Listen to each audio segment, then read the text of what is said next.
Next, where do you work?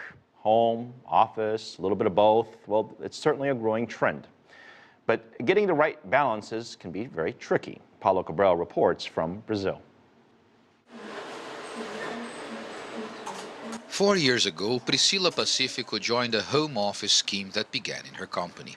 Her main goal then was to get rid of the 2 daily hours of commute. But as time went on, she noticed there was much more to it for her, personally and professionally. Estou mais feliz trabalhando home office porque eu consigo cuidar. I am much happier working from home because I can take better care of myself if I'm not forced to be in the office at a certain time, even if there's nothing to do there. When you work from home, the focus is on what you have to do, not the time you're spending. Realmente a gente foca no que é preciso ser feito. According to a Regius workspace provider survey, there is a growing trend towards telecommuting.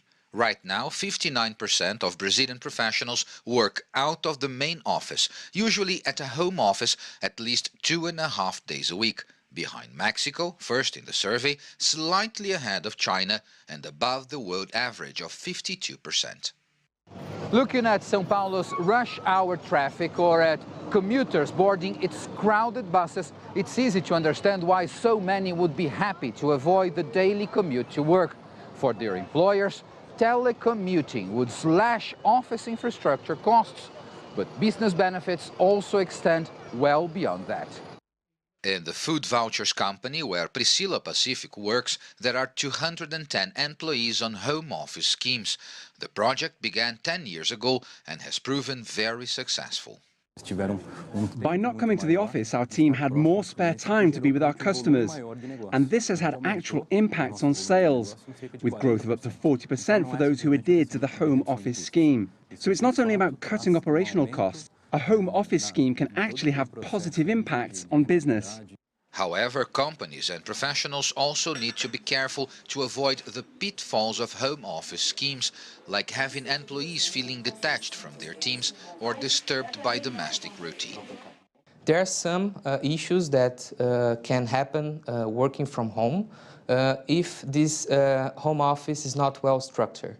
So, for example, if the place where the person decides to work from home is not adequate for the job, the family must be aware that once this person is working, they are at the office, so they cannot be disturbed and distracted.